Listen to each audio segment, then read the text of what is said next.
When God's judgment hits narcissists, these 5 acts of justice will shock you.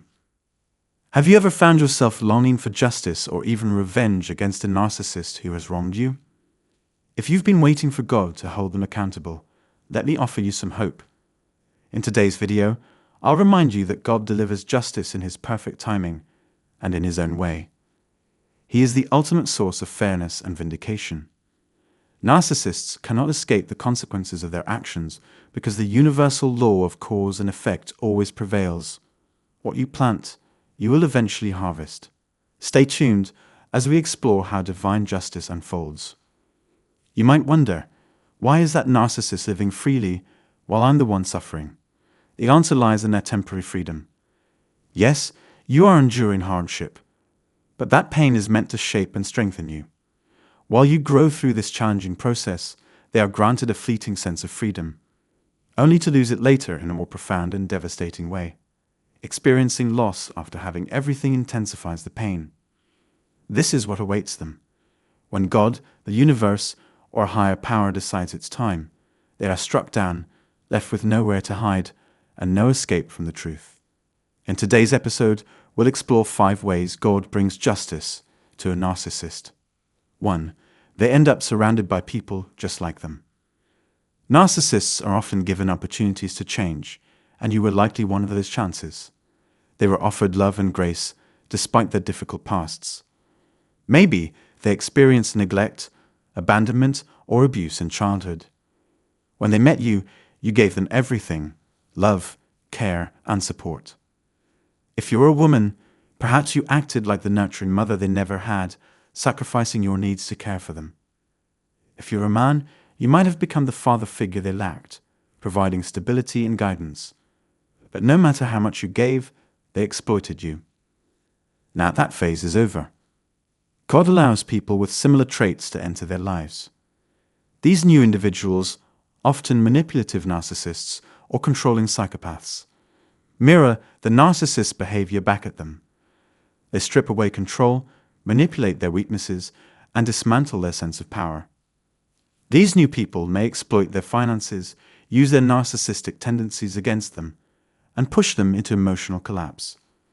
Even when the narcissist tries to find someone better, they only encounter worse situations, leading to mounting frustration and rage. This is divine justice at work. It's a lesson. This is who you are.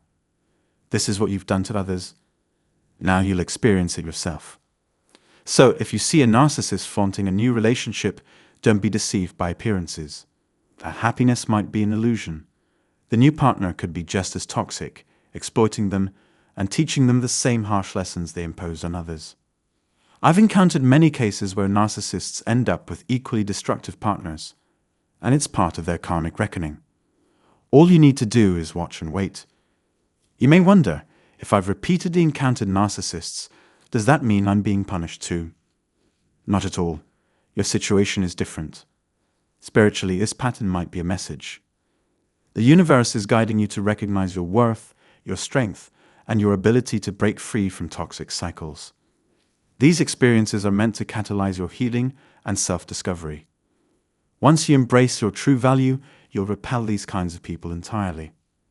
How do I know? I've lived through it myself. 2. Their grand illusions crumble. Narcissists often build their lives around elaborate fantasies, dedicating their time, energy, and resources to achieving specific goals. But just when they are on the verge of success, when the dream seems within their grasp, it all falls apart.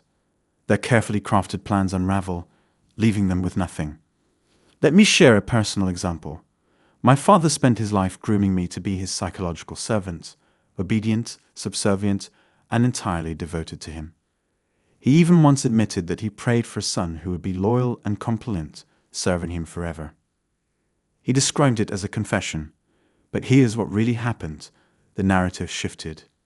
In his mind, any money he spent on me was an investment, a debt I was obligated to repay, complete with interest. What he gave me for my education wasn't support. It was a loan with strings attached. Eventually, I woke up to the reality of my family's deeply toxic nature. And what did I do? You already know. I left. I went no contact. That decision felt like the ultimate betrayal to him, and in his eyes, even to God. He thought, I raised him to be an obedient servant, a loyal extension of myself. How dare he break free? He was supposed to earn from me, be my personal ATM. But freedom came, and it wasn't just my doing, it was divinely orchestrated. God smoothed the path for me, especially financially, during those early days. Opportunities opened up, seemingly out of nowhere. Solutions arrived just when I needed them. It was nothing short of miraculous. And he noticed. He couldn't help but see how things were falling into place for me. He would comment, "How can someone your age have financial stability like this? It doesn't make sense. You should be struggling, yet you're not." He couldn't understand it. His frustration grew as he tried to push me towards harder, more challenging options, paths that would force me to come back to him for help. That's when narcissists feel the most betrayed, when their control slips away and their worldview is upended. They feel abandoned, isolated, and utterly forsaken, even questioning their beliefs about God. History, religious texts, and spiritual stories are full of examples of powerful people defying divine order. They pour resources into creating their own sense of perfection, thinking they can rival God. And yet, God gives them space, not as a gift, but as a chance for self-reflection. They are allowed to build and dream, only to see it all crumble before they can enjoy it. The lesson in those stories is clear.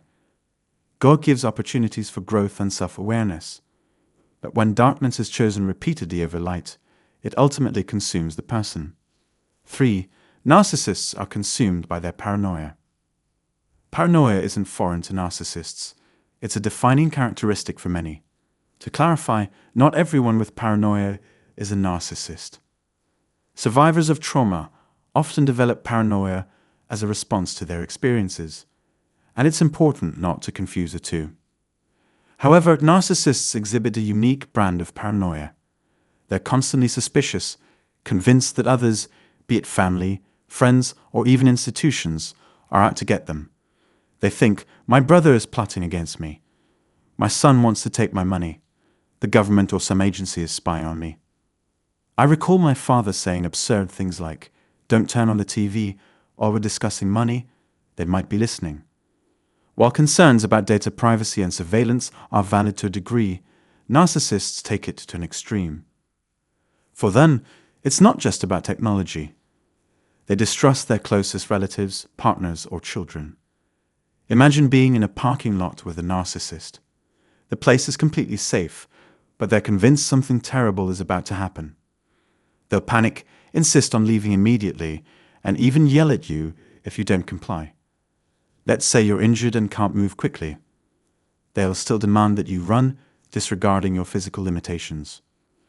This isn't just an occasional reaction, it's their constant state of being, living in perpetual fear and anxiety. They walk through life as if treading on hot coals, never finding peace. And why? Because peace is reserved for those with a clear conscience, not for those consumed by their own wickedness. 4. God confronts them with the agony of their final moments. As people near the end of their lives, many experience profound spiritual visions. They might sense the presence of loved ones who have passed, parents, grandparents, or even beloved pets, coming to guide them to the other side. These moments are deeply sacred and defy explanation. Hospice workers and those who've witnessed such experiences often describe them as divine. You only need to observe what unfolds. But for narcissists, the experience is vastly different. When my malignant narcissistic grandfather neared the end of his life, he began sharing chilling accounts. He would claim, "There's a dark shadow following me, a figure holding an enormous X." He'd react as though this vision were physically present, trying to escape something no one else could see. In his final days, he often spoke of bizarre dreams. He described being relentlessly pursued, and on more than one occasion, he'd suddenly start searching for a corner to hide in, shouting, "There's an earthquake. Everything's shaking. I can feel it." Other times, he mentioned visions of the sun setting upon him, or finding himself lost in complete darkness. These were vivid, unsettling images that he recounted with alarming clarity. Many around him dismissed these occurrences, chalking them up to his age and frailty. "Oh, the poor old man has lost his grip on reality," they'd say. But I couldn't help but see these as signs, indications of what might await him beyond this life. Now, I'm not one to judge, only God knows the truth. His mercy is boundless, and who can say, perhaps he was forgiven. I'm sharing these details with you not to speculate on his fate, but to illustrate that life doesn't end peacefully for narcissists. Whether in this world or the next, they don't escape the consequences.